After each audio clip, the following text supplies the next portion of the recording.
now with the last one, and I had the question, it wasn't answered, but I'm just wondering, particularly around budget items, if maybe through you to Stephanie, what is the difference between a motion and a direction? Through Madam Deputy Mayor, the difference is if you put forward a motion, it goes on the outstanding business list, tracked through the clerk's office. If there is no motion, it's not in the record. It just goes to staff, and staff take their notes and bring it. It doesn't go in the minutes either. And this matter is already in the hopper because it has been discussed. So I guess, and this is not pertaining to Councillor Pasuta. This is an aside for myself regarding process. I guess what I'm trying to figure out is during these budget processes, why are those conversations not just happening offline anyways? Like they come to the floor now, and so now we start having these conversations where agency comes, we direct staff to look for money, we don't vote on whether or not we're allocating that money. It's process, it has nothing to do with the people involved, or it's just for me trying to understand this process as we go into this. Is that now going to be precedent? I don't believe our process has changed, Councillor. Many times we've had direction given at this table, and many times we've had motions, and I'll ask the clerk to clarify. Thank you, Madam Deputy Mayor. It really is up to the councillor who is putting forward the direction to staff, whether or not you want it to be recorded. As well, if you put forward a motion, you get consensus of committee that they want staff to go back and do the work. If it's just something that staff says, fine, we'll go ahead and do, and the councillor's comfortable with that, it doesn't get recorded in the minutes, it doesn't go on. And unless you have an objection from the other councillors where they definitely want a motion because they don't want staff to do this, direction to staff has always been accepted. No, I appreciate that, and particularly around policy, I get it. But I guess my challenge is with budgets. So just so that I'm clear, so I know what I'm supporting versus not, you know what I mean? I just need to know that for myself. When the direction is given to find the money, staff then has to come back to council, and it has to be approved here in open debate and open forum. And so is this direction is not related to this budget process? It's unrelated to the budget process, as I've heard? No, this particular item is related to this budget process, and it has already been raised in the past. I think Councillor Pasuta is just reiterating today, and that staff are aware in open session that this is an issue. We dealt with this, I'm trying to remember now, Mr. Zagaric said, as the capital, and we know that this is an item, an expenditure item that has to be dealt with. The reason why I asked that, Madam Deputy Mayor, is because in the previous conversation when we asked staff about that, they said they didn't have the time. So you're now reassuring me on behalf of staff that this has already been dealt with and we're not. Let's ask Mr. Zagaric to reassure, because he embellished on the request and that we've already dealt with this. Mr. Zagaric, please.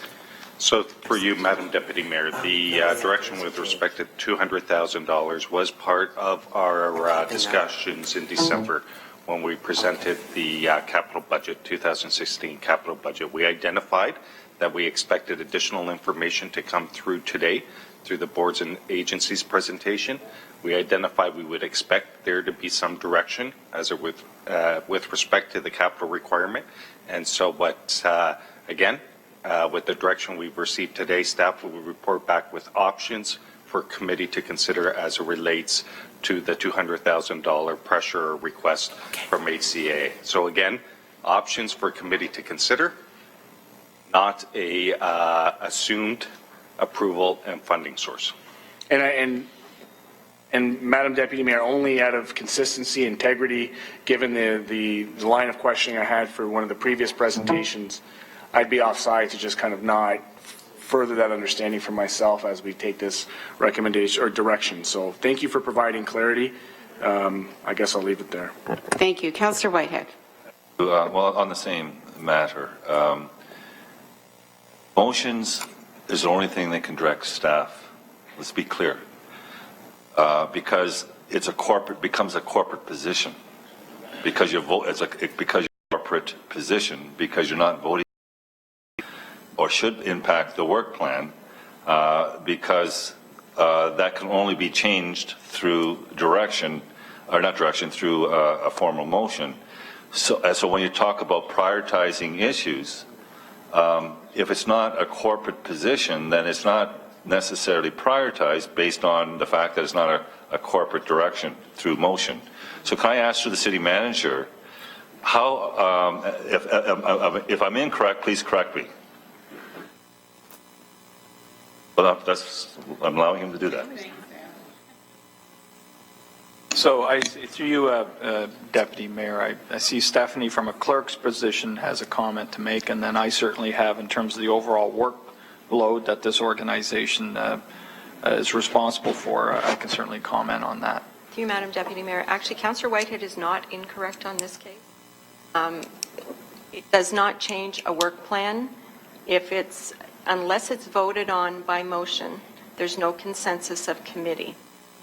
Have staff do that work. However, because it's been common practice here by all members of council, we have allowed it to happen for years. It doesn't go on the outstanding business list. Staff don't change their work plan. If it's a small item where they're coming back to the next meeting and it's already something that's working on, we have accepted it. Again, it doesn't go in the record. If it was something major to change a work plan, we would certainly not allow it. This is something that's already happening, so the practice has been ongoing for a long time. Thank you. So, Appreciate that. if I can, further to that, first of all, I appreciate the councillor's comment about wanting to be mindful of the procedures of this committee, but also the workload of this organization. So I think, as Stephanie has pointed out, I think if there was something on the floor here that was just mere direction that we knew would take us a lot of resources, including time to execute, we would be raising our hands saying to you, this is going to affect the delivery of a number of other things, and so therefore help us prioritize, therefore make it a motion to make it more formal. I think in this particular case here with Councillor Pasuda's direction, as pointed, it's already been contemplated, and I don't think that the amount of time that it's going to take to resolve this is going to be significant by any definition. So on that part, you don't see us raising our hands and expressing concerns when we hear, you know, we're being given direction for something that is relatively straightforward. Okay. Thank you, everyone. We received the presentation, and we're going to now move on to item 5.6, Niagara Peninsula Conservation Authority. I'm going to call Carmen D'Angelo down. And Carmen, I'll allow you as the NPCA CAO and Secretary Treasurer. And I'm going to ask Carmen if you want to introduce the members of your group that you have with you today as well. Thank you. Good afternoon, Madam Deputy Mayor. I'm going to introduce our Chair, Bruce Timms. Thank you, Madam Deputy Chair and councillors. It's a pleasure to be here serving as the Chair of the Conservation Authority. We've just done our re-election, so I'm re-elected as Chair. I'd like to let you know that I'm joined today by our re-elected Vice Chair, Councillor Sandy Annunziata. He's also a regional councillor from the town of Fort Erie. And the Hamilton representative, Stuart Beattie. Member Casper Setz is flying in from Ottawa, and I know you've done your best to delay this timing so that he could make it, but he's going to try and join us as soon as he can. I'm a regional councillor from the city of St. Catharines on the Niagara region, and pleased to serve for a number of years now as Chair of the Conservation Authority. So I'll turn the presentation over to our CAO, Carmen D'Angelo, and he has some staff I think he's going to introduce as well, and we look forward to your questions. Thank you. Thank you. Again, good afternoon.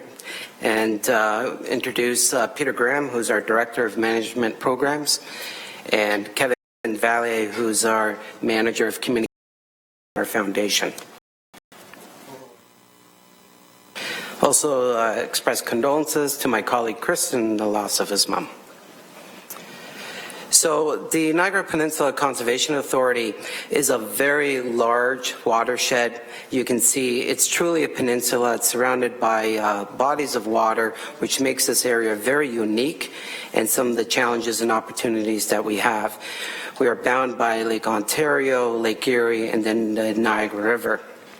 When we look at our municipal composition, we are 100% from the region of Niagara, and 21% of the city of Hamilton is in our watershed, and 25% of Halton County is in our watershed. When you look at the section, at 21% of the region of this watershed area, and you look at the city of Hamilton, you can see in the pink there, that is all our regulated features. So this is where we as staff work complementary with your staff in navigating through various levels of legislation in order to come up with solutions when it comes to regulated areas. So it's truly a partnership that we have with your staff here when it comes to planning and economic development here, and also with our conservation principles. And if you look at it more closely, if we drill in, you can see your plans for Erythropolis, you can see our watershed and how we have some regulated features in there, how we need to work cooperatively and to navigate through those levels of legislation. You can see with Bimbrook, we have regulated features surrounding it, and you can see Lake Nyapenco there to it. And if you look at Elfrida, you have significant growth in Elfrida, and we have 20 Mile Creek there as a regulated feature, and again, that cooperation of partnership that we have with staff. If you look at 2015 and we look at the record amount of permits that we've issued, it's almost 1,000, and the City of Hamilton is about 13% of those application permits. So those are just the permits that we have approved. There also is a lot of work. Many of the conservation authorities that have presented before us describe that work. I won't reiterate it, but I can say there's some pieces of important planning documents that we comment in cooperation with you, and most recently in 2015 was your official plan when it came to the rural areas. When it comes to our parks, recreation, and conservation properties, we have 36 land holdings. You can see them illustrated throughout the watershed. And you can see our primary focus is on Bimbrook. We developed the master plan in 2014 in Bimbrook.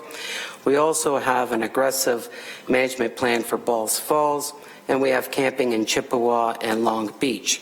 We are currently in 2016 with the leadership of Beatty leading a master plan for Cave Springs, and we're also looking at potential opportunities for our property in Jordan Harbor.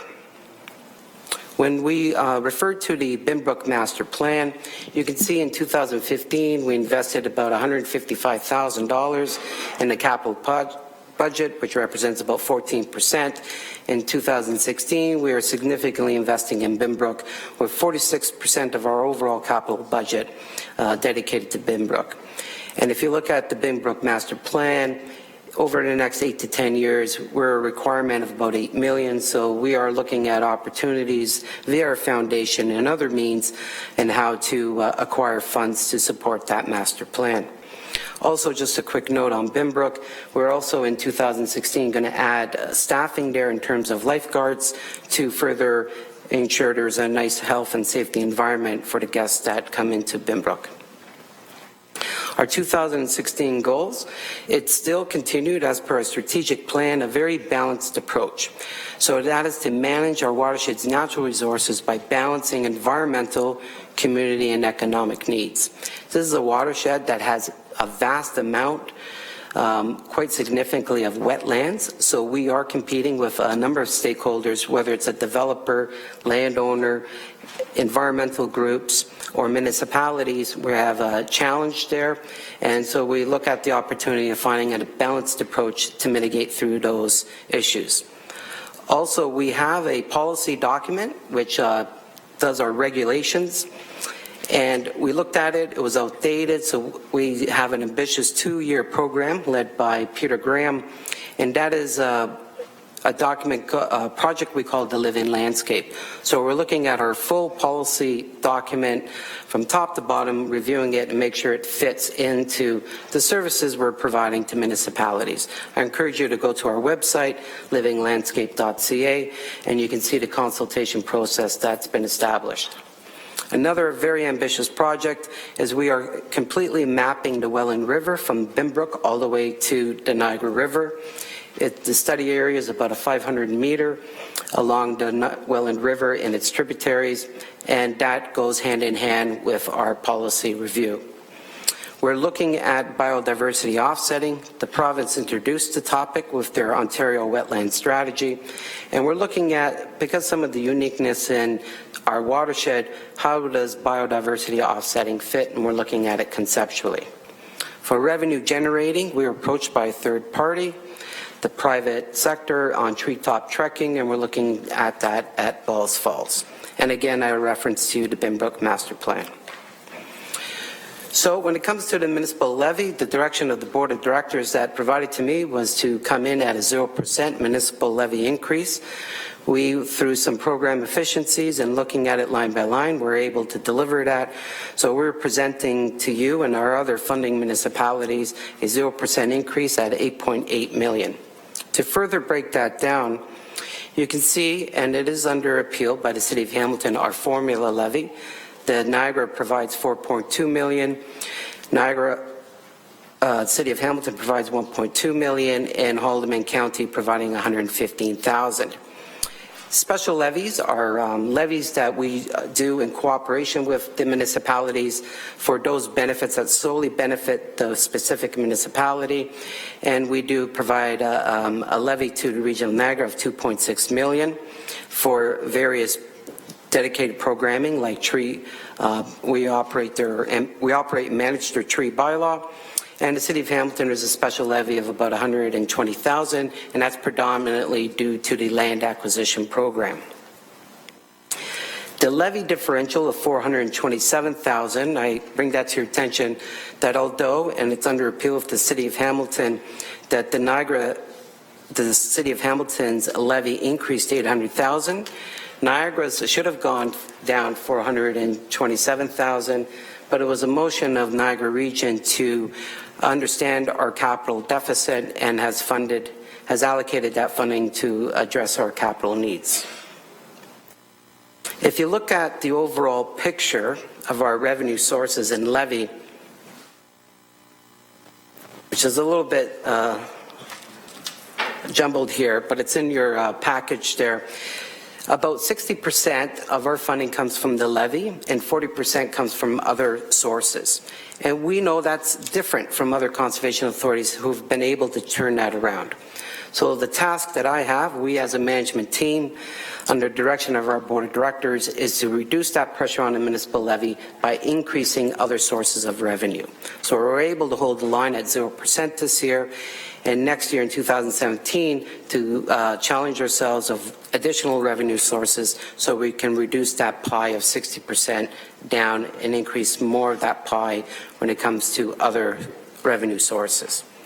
The apportionment, as we've applied it under the regulation, is 78% for Niagara Region, about 20% for the City of Hamilton, and 2% from Halton County. Now, the Grand River did present to you the chart, so I'm not going to go over the chart due to the time, but just to tell you, we don't interpret the formula. We receive the information from the Ministry of Natural Resources and Forestry. They get their information from MPAC and their interpretation of Regulation 670. And just quickly how we receive the information from the province. You take the percentage of the total municipality in the watershed, you divide it by the full value assessment of the watershed, and the Grand River showed you that number. It's about 71 billion, and you get your modified CVA. You take your modified CVA, divide that by the total modified CVA of all the municipalities, get you your percentage, then you take your budget, you multiply it by that percentage, and that's what you get as your municipal levy. For other revenue sources, you can take a look at it, and it was referenced by other conservation authorities. We do a lot of our programming under the provincial mandate, but they're only funding 5% of our overall budget. And so our submission to the Conservation Authorities Act is to look at the formula and also look at the funding formula for authorities throughout Ontario to increase the funding to do the good work that we do based on provincial legislation. Overall, our revenue sources have increased 5.3%.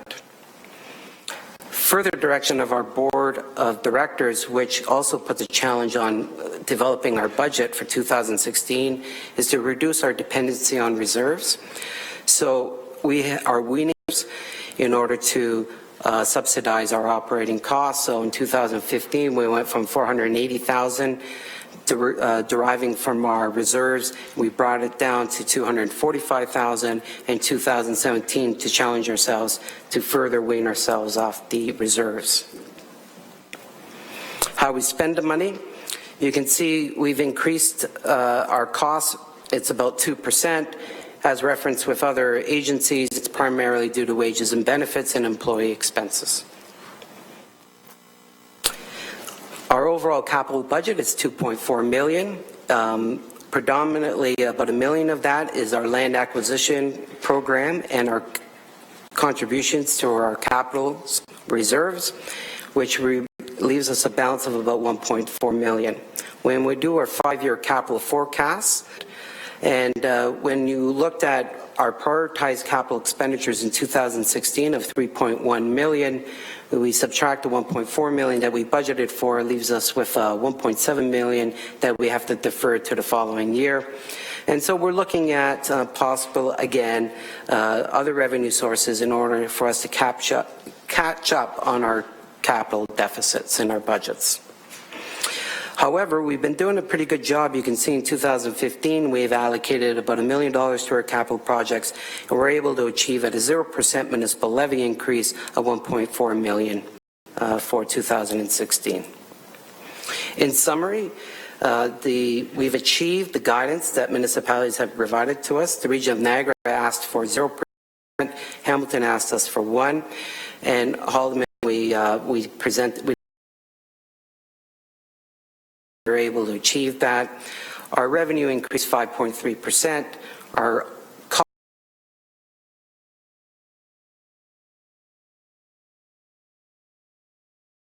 has been allocated to our capital reserves.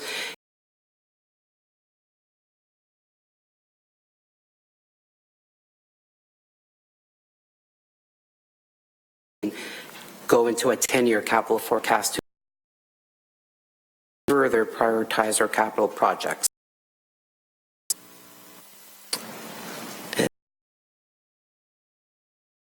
Deputy Mayor, I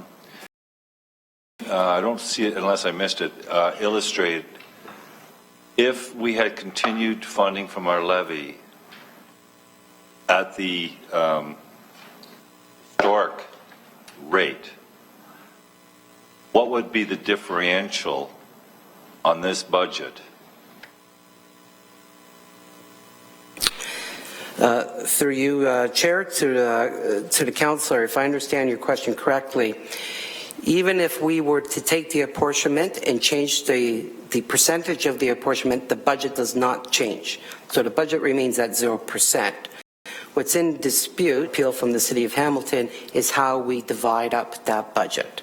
And so whether it was the previous allocation at about 4% or the current allocation at 21%, the budget does not change. How much the municipalities we levy is what changes. Appreciate it, but again, I'm interested in what we're levying from the City of Hamilton to support the great programs you have. And to understand that, I think, because it is under review, as you indicated, but I don't see, and I understand the budget is the budget in respect to your liabilities and costs and services, but it does need to be highlighted in the context of an ongoing and being respectful of the fact that our traditional historic level of support for Niagara was I think I heard 4%, and the differential is what, 14%? I don't have the exact number, but it's about $800,000 differential increase to the City of Hamilton. Okay, so for the purposes of public record, I think it's important, because it is still under dispute, that whether it's an asterisk or a red line, this is what you would traditionally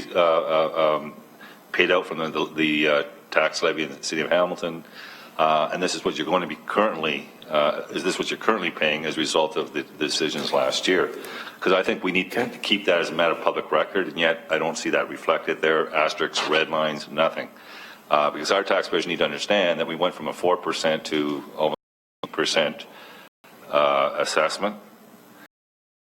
And the other, of course, issue, and I wasn't, that if we were deamalgamated tomorrow, that you would be going on. Amalgamation was never meant for you to be a cash grab. It was never meant to be, and that's why they had the arrangement for the agreements. So that's why I think it's important until we resolve this issue.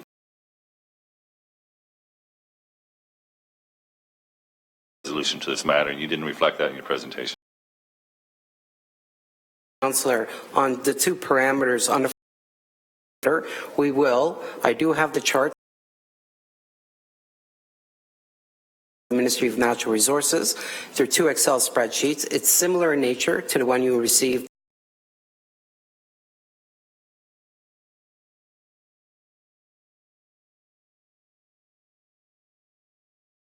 One at the old percentage and one at the new percentage. Appreciate that. Also, to let you know,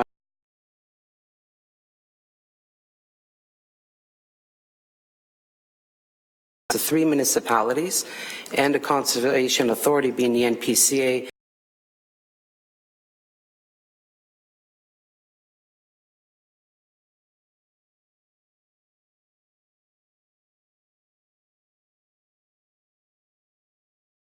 And I would submit when the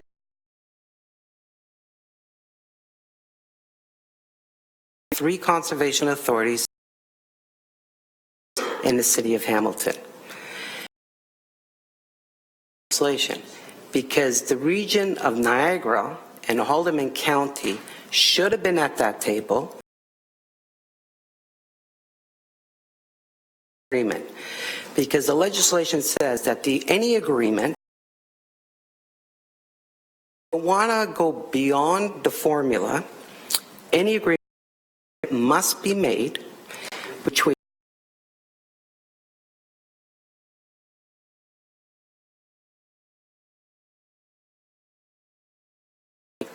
so even though 10 or 15 years ago the three conservation authorities got the city of Hamilton under good intention to look at how to address amalgamation, submit to you, they required legislatively. So I want to make that clear. Okay. But your hypothesis is a bit off because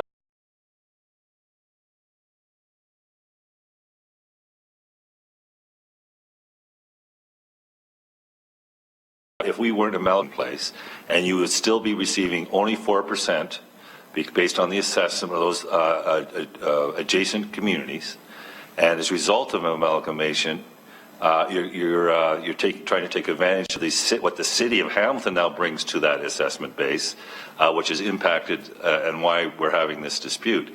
So I didn't want to get into the actual dispute, but the hypothetical is if we demalgamated tomorrow, you would only be with the adjacent communities to your responsibility, and you would only be able to tap in with that current formula on the assessment that those particular communities provide, which would be a far less amount than you're getting today with the $800,000. That's my point. Thank you. Okay, and if I may, through the chair to the councillor, now I understand where you're going. Yes, you would be correct, because if we were demalgamated, it would only be those municipalities' full assessment. So you are correct on that point. Thank you for that. I would also ask that you look at the City of Ottawa. The City of Ottawa also underwent an amalgamation at the same time. They do apply the formula as we understand it. Seeing no further speakers on this, I'm sorry, Councillor Connolly, my apologies. No.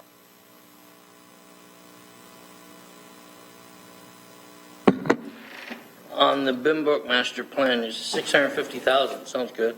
And then you said we're going to get some lifeguards. Sounds bad.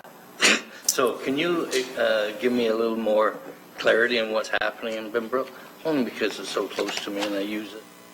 Stuff like that. Thank you. Through your chair to Councillor. Yes, when we had the event, and by the way, congrats in a rescue effort that we did, it was a fatality. We did an operational assessment of our needs at Pembroke. I can tell you, because of the growing community of that area, our number of guests have exponentiated, is becoming very crowded, and we felt from a health risk and safety assessment that we need lifeguards there. So due to the popularity of the area, not only did we have to look at our infrastructure upgrades, we made the staff decision to also include lifeguards, just for the health and safety of our crowded beach areas. That's it? Lifeguards? Yes. The 650, thank you. Lifeguards. Is, Can I be a lifeguard, please? No, thank you. Through the chair to the councillor. Also, we were in the master plan is a splash trying to identify with, and very ambitious of about over $500 million just dedicated to splash pad.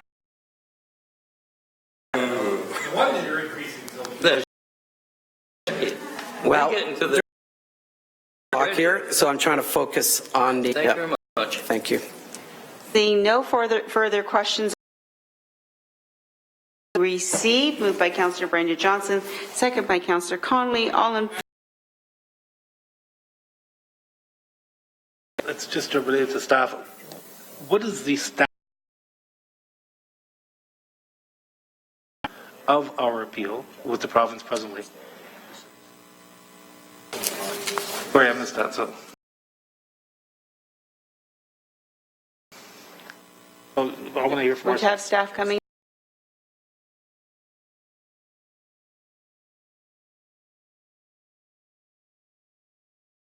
Status of the appeal, what we've appealed as directed by council last month, and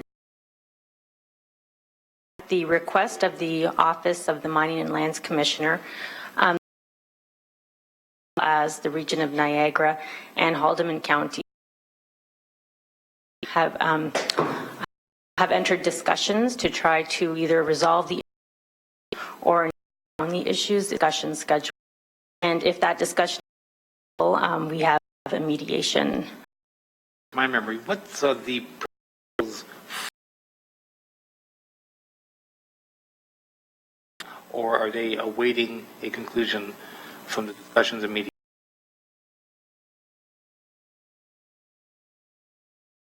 Of the commissioner, the province is not rendering an opinion. Okay. Okay, thank you. We did receive the presentation. All in favor? Councillor Whitehead.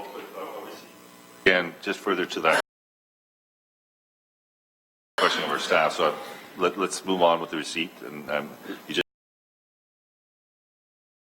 Trying. so I'm All okay in with that. favor? Carry. Thank you. So my question to staff, just to further I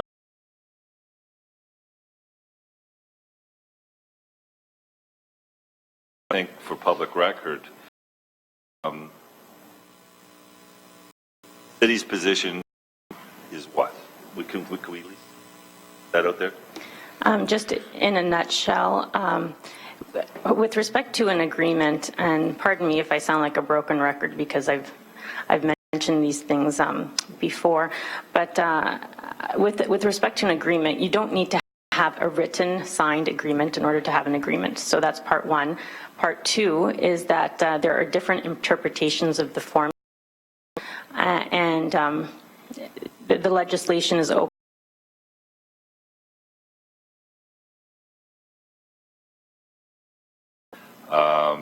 Pre-amalgamation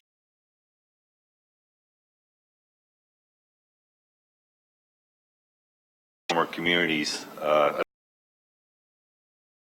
Bimbrook, and so when the forcing, the interpretation from obviously from the Niagara is the well, we got a cash grab because Glanbrook is now part of Hamilton. So let's grab on and gravitate to that assessment.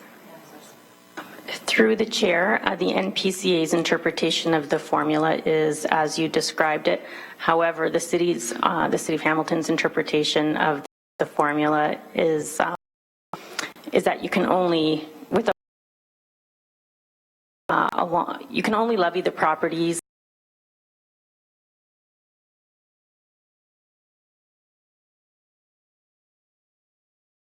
Thank you for that clarification. Thank you, everyone. We received the notice motion at the last meeting, sir. Thank you very much, Mayor. It's moved by my councillor. Comprehensive plan to improve road safety. Of Public Works Department be directed in consultation with other city departments as appropriate to report to Public Works Committee in coordination with the Transportation Master Plan with a comprehensive plan to improve road safety to include, but not limited to the following. A review of the best practice for comparable jurisdictions, including Vision Zero. A review of existing city policies, strategies, and guidelines respecting road safety. An enhanced analysis of citywide traffic collision data. Specific recommendations to improve road safety, particularly pedestrians and cyclists over the short, medium, and long terms. An implementation plan and funding strategy as appropriate, a regular reporting mechanism and tracking progress, and continued consultation with the Hamilton Cycling Committee, the Hamilton District School Board, Hamilton Police Services, Cycle Hamilton, the Advisory Committee with Person with Disabilities, and at the appropriate time, I think there might even be an addition to that, the last one being the creation of a road safety task force to be led by the Public Works Department. Madam Deputy Mayor, this motion titled the Vision Zero motion is in response to some of the situations that have occurred recently on our streets and ties into around making or moving towards. I've been working with staff regarding our road safety plans and am encouraged to note, although they're not here today, encouraged to note that there's in fact a lot being done on this issue. What this motion does, it's non-binding, it's a first step in the direction for becoming a Vision Zero city. So it's necessarily a Vision Zero city. It points to the community with all that's out there, as well as what we're currently doing to date. And in putting this motion forward, Madam Deputy Mayor, staff, and hearing from the community, there are so many different aspects of roads being dealt with through fully, I think, to the community, particularly with some of the tragic losses that have happened recently, all the progressive policy that is happening, yet to happen, and kind of in the pipelines. So this is asking for that review of the best practices, as well as articulating things that are already being done in this regard. It is unfortunate, you know, I'm under no illusions that we're going to eliminate human error by policy, particularly with new builds and things that are happening, and with identifying through the proper access to data and studies, as articulated in this motion, we will be able to find the problem areas and adequately address them through built roadways that will help mitigate or minimize the potential impact for fatalities. So that's a lot being said. It's a very simple motion. The directions are simple. There are no current budget or levy allocations. It's asking for staff to come back with what that might look like. It's a step towards Vision Zero, a preliminary step that's exploratory and one that I think is responsive to the community needs. I have had a chance to speak with councillors around the table. There was an issue of pedestrians and cyclists with this particular motion. Reason being is that they are probably the most vulnerable in terms of being protected in these built environments, and it is there are already multiple policies in place, as I've been informed by staff, that deal with the vehicular collisions. And so that will be included in the reports back with regards to vehicular collisions, the losses that are there, and our built environments through our citywide traffic collision data. So those are my points. I'm happy to hear members around council. This is a motion that I put forward quite some time ago, and I'm certainly happy to discuss at this point in time. Thank you, Councillor, and just wanted noted that we do not have anyone from Public Works as far as staffing today in the council chambers. So I notice that you have this being Public Works. So it's going. I do have a speaker, Whitehead.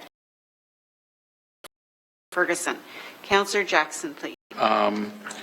At the appropriate time, under Roman numeral 7, with the permission and approval of the mover, I'd like to also add in the Seniors Advisory Committee as a consultation body. I'm getting an affirmative nod from the mover, so at the appropriate time. As a friendly amendment? No, I want it as an actual amendment in there, along with the others that are noted. I want to commend Councillor Green. He at least has given us a good month or more. I believe this was introduced before Christmas. So he's given us plenty of time to have some one-on-one dialogue and or huddle with other members of council to understand the meaning and the intent of this motion. I think I'm understanding the Vision Zero concept a little clearer with some of the points outlined here.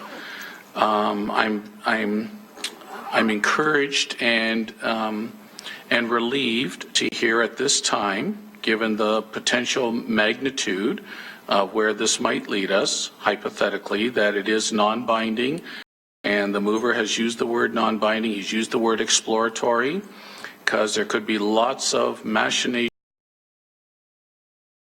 of what may or may not come, but the overall concept to provide this for pedestrians, for hikers, for all people who engage in the city, if the overall ultimate goal is greater safety on all of the roadways, pathways, walkways, cycling ways that make our city what it is today, then I have no problem supporting the non-binding exploratory motion with my amendment that the Seniors Advisory Committee also be included in Part 7, Roman numeral 7. And again, Councillor Green is to be commended because he's given us lots of time over the last 4 to 6 weeks to at least have asked some questions of him and or talk to us.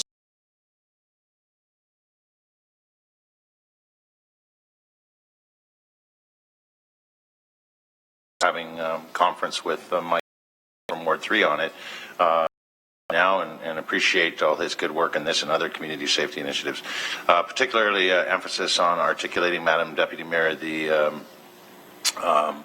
need to look at all of our current policies, the multiple policies, as Councillor Green refers to them, pedestrian mobility, which was passed last term by this, and the pedestrian mobility plan passed by this last term of council. The North End Traffic Management Plan is something we could look at. There's been many successes there and some questions as to some of the capital work that we've done, particularly at intersections.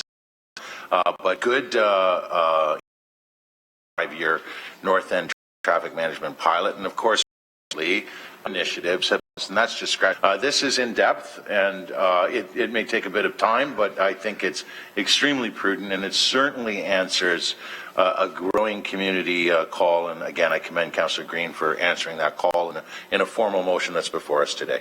Thank you, Councillor Whitehead.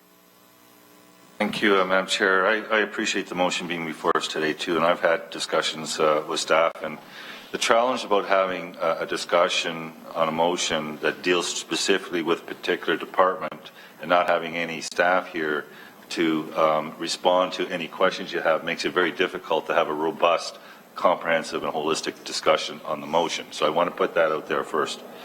Secondly, Madam Chair, what I've learned is that a lot of the things we're already doing.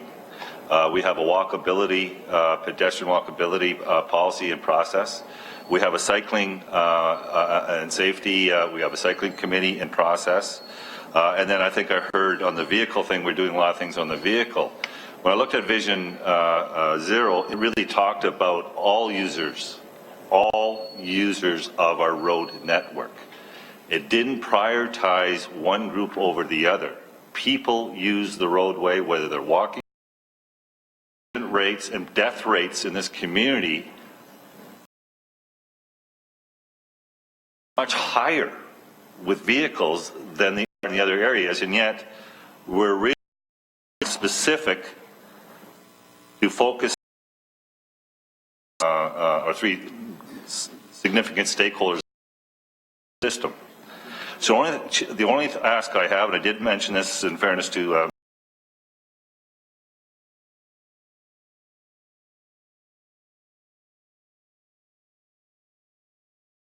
there is no a second-class citizen, and for this motion to represent all the people of this community,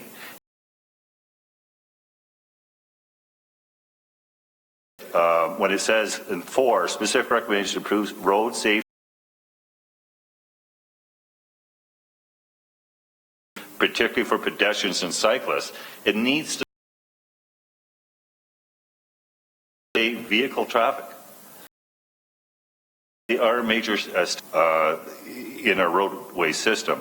So the only amendment I would ask as a friendly amendment is that we include in 4, particularly for pedestrians, cyclists, and you can, but somewhere in there you need to mention vehicle. What's the term? Vehicle traffic? I want to make sure it's all inclusive. Motorist. Thank you. Is this on the friendly amendment, Madam Deputy Mayor? Councillor, are you putting are you going to put are you requesting the amendment? Are you going to put a motion on the floor to make the amendment? Okay, so you're asking the mover and the seconder if they support. Councillor Green, it's your motion. I'll ask you. Yeah, and I did have this conversation with Councillor Whitehead, and given his advocacy on Claremont and the particular issues that were happening there with some of the cyclists, metal, and so that is particular to finding out who the most vulnerable people are in our roadways. It has been identified that they are pedestrians and cyclists. So if it helps him to have the word vehicular in that motion, that's fine as a friendly amendment. Staff will report back, given what Vision Zero means with the statistics, and then we'll be able to have the conversation there around special considerations for people who are most vulnerable in the roadways. So if for the sake of today and a preliminary step forward towards Vision Zero, if that's his will and pleasure, given his advocacy on Claremont and some of the other tragedies that have happened in our community with pedestrians and cycling, if he's steadfast on the vehicles, we might be missing the point in the motion, but we'll go ahead and put it in. Councillor Whitehead. So I think I heard that he will accept it as a friendly amendment. I would have verified this if traffic staff were here, that when you're talking about people that are vulnerable, whether you have 10 tons of steel wrapped around you, we're having more deaths on our roadways than people in vehicles, and we can't turn a blind eye to that either. And that's why taking a holistic approach to this process is important. Thank you, Councillor. So, Councillor Green, you are accepting that. Councillor Farr, as the seconder, is accepting that. We'll move on. I have Councillor Brenda Johnson. Thank you, and thanks again, Councillor Green, for bringing this forward. And I think at the time, and I don't know whether you heard me, if we're going to be pulling out the 2 school boards, I'd really appreciate if we could pull out a lot more of the school boards, because we have Columbian University, we have Mohawk College, we have Redeemer College, we have McMaster University. That doesn't mean they have to participate, but the invitation should be there. They all have issues themselves as far as their students driving, walking, riding, rollerblading. And I don't know if Christian Reform schools falls under that, private schools. Just throw the whole gamut out there and see how wide of a net you can pull in, and the more information, the better. So that was my friendly amendment, and I'd be happy to Councillor Jackson's friendly amendment as well. The amendment, yes. Additional friendly amendment. Sorry, first off, staff. No.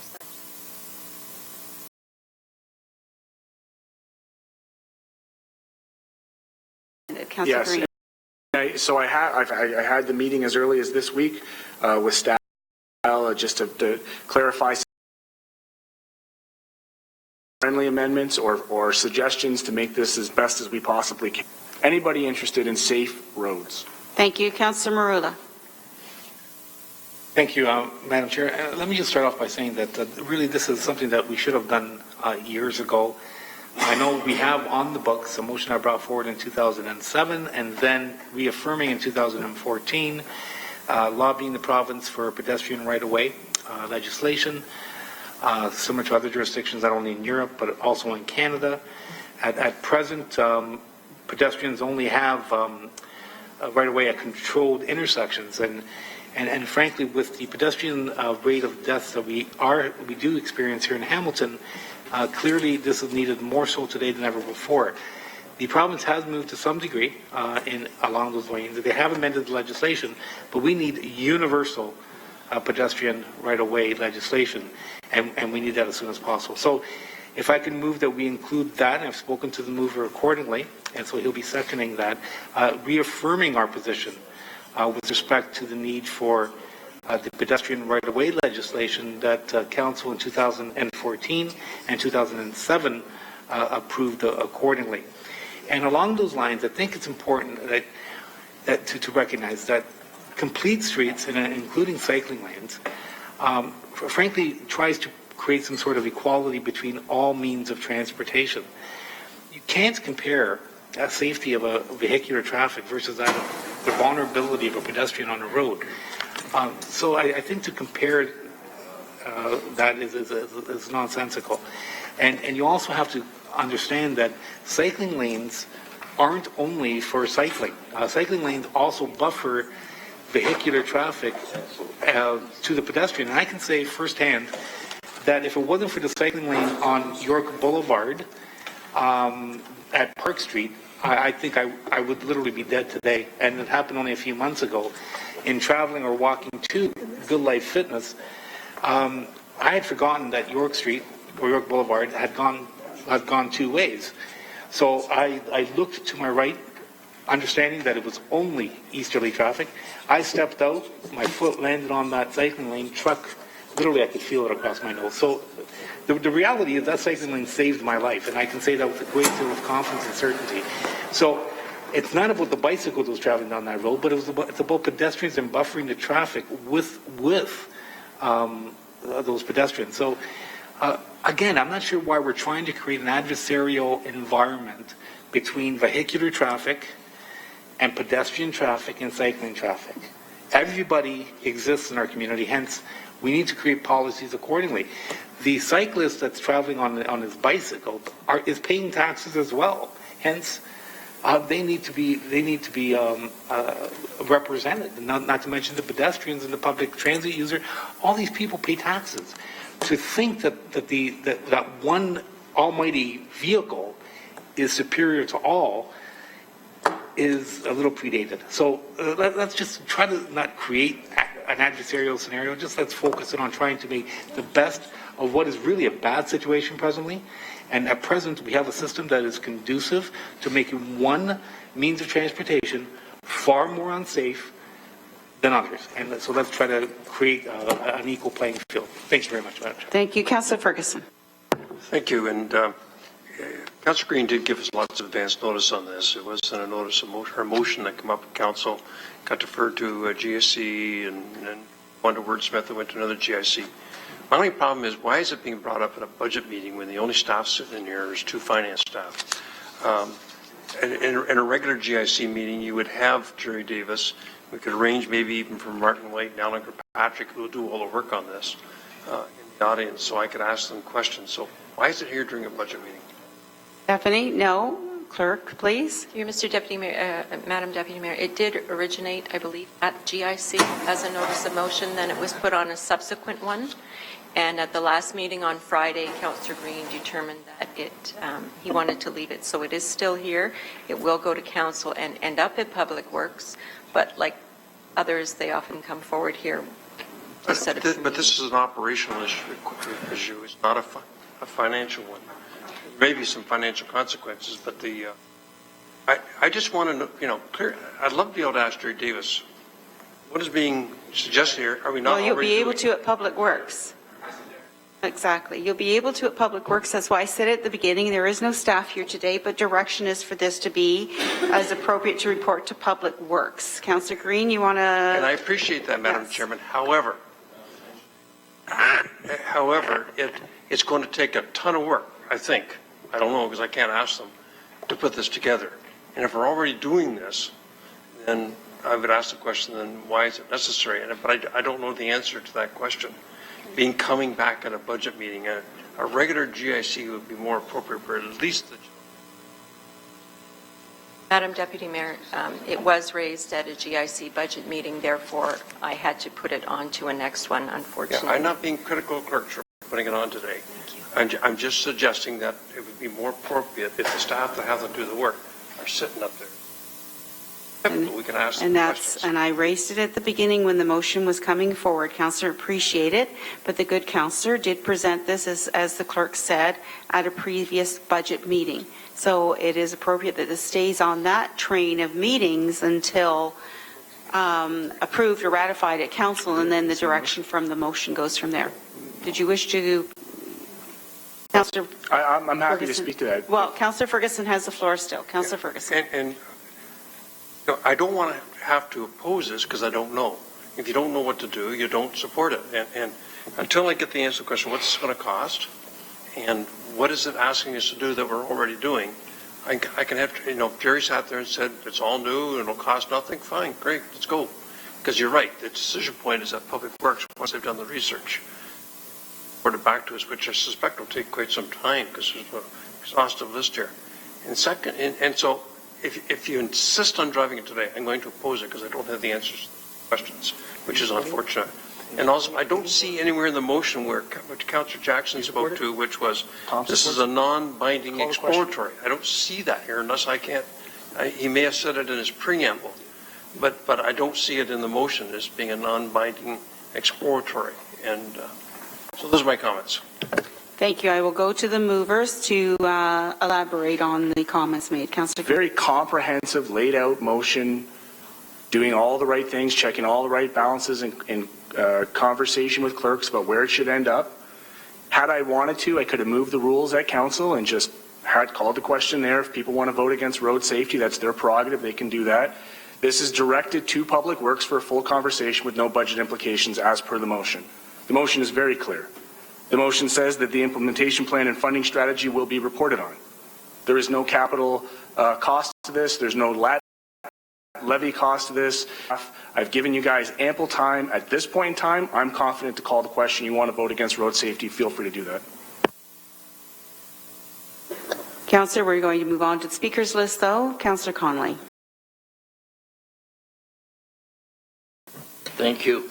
I think this is a first step, a good first step. This kind of program starts and finishes in 3 months. It starts and finishes, and it's a life. It's got life to itself. But I some changes already. Councillor Marilla was talking about safety, and I know that the provincial government has passed a law. We can have walkways, even in the walkway. Cars have to stop there, and going to be a raised one. So I think we're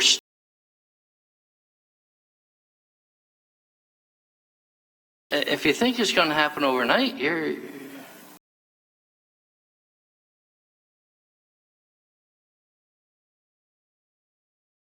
supportive, because this thing happened without a start.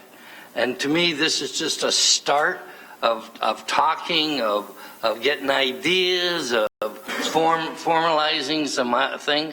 And we're looking at long term, not short term. So I have no problem supporting it, and maybe we can push the provincial government, as the councillor suggested, for other things that would help.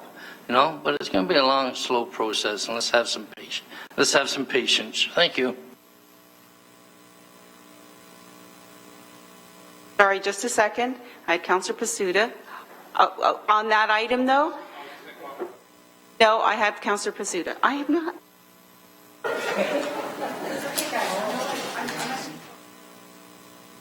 Thank you, Madam Deputy Mayor Pearson. I'm just wondering, down here on item 5.7, continued consultation with the Hamilton Cycling Committee and the Hamilton District School Board, Catholic School Board, Public Health, Police Services, Cycle Hamilton, and the Advisory Committee for Disabled Persons. Could we not include possibly, because this is citywide, Councillor Green, right? Could we not include the Agriculture Rural Affairs Advisory Committee too on that, if we could? Thank you. Okay, thank you. So I'm going to go back now. First off, the clerk has just confirmed that this passes today. It has to be ratified at council if it helps anybody in the voting process. And at council, Jerry Davis should be here, Gary Moore should be here. So if there's any questions at that time, they should certainly be prepared to answer questions. Councillor Ferguson. Just on that, through the clerks, typically the budget GICs come to us all at once at council when we ratify the budget. No. Is this one going to come in separately, this motion? Because we had all the boards and agencies here today. Madam Deputy Mayor, no, it will not. It will keep in this final report forward in March. Okay, so this one will be ratified till we go. Getting back to Councillor Green now, I just want to verify, Councillor Green, you're aware of 3 amendments, friendly amendments, that you're in agreement with moving, not yours, Councillor, just with Councillor Green. So the addition of vehicles, the addition of the not the seniors, of the other boards and agencies, colleges, universities, etc., that Councillor Johnson, Brenda Johnson raised, and the issue of Councillor Pasuta raising is the Ag and Rural Affairs. So you're in agreement adding those on the main motion. Okay, so that's the main motion. Now I'm going to turn to Councillor. Just a moment. I'm going to turn to Councillor Jackson as a mover. Thank you. Going to be seconded. Oh, I lost my seconder from the Seniors Advisory, but it's so heartwarming to see all the hands go up, Madam Deputy Mayor. I know it is. Councillor Sam Marula said he would be happy to second it. So okay. only because, all kidding aside, Madam Deputy Mayor, because in Roman numeral 7, because officially and formally a lot of agencies and boards have been named, I just know my seniors through Seniors Advisory, they'll want to be included equally in this conversation. So moved by myself, second by Councillor Marula, that Seniors Advisory Committee be added to Roman numeral 7. Thank you. And that's, so on that, all in favor, carried. Thank you. Sorry, the clerk is just clarifying something. Just a moment. On the main motion, now then as amended, moved by Councillor Green, seconded by Councillor Farr. All in favor? Carried. It's been carried. Councillor Green, you had something? Prior to that, I think I had indicated that there was a question around the bundling that I had. I clarified that you're aware of the friendly amendments, and that's why I verified to you. Right. So they're friendly amendments. They're not a motion. They're in your motion. Madam Deputy, the question is around bundling it into the GIC process. I had a question through you to clerks on what that process entails and if there is the possibility to remove it from the GIC process and have it go to council. So that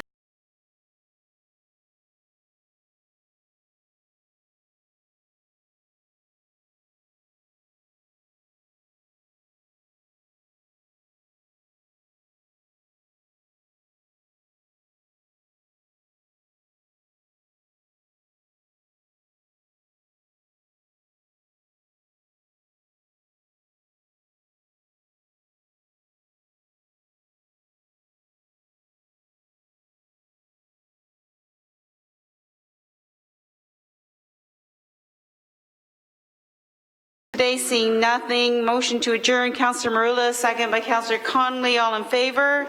Thank you, everyone.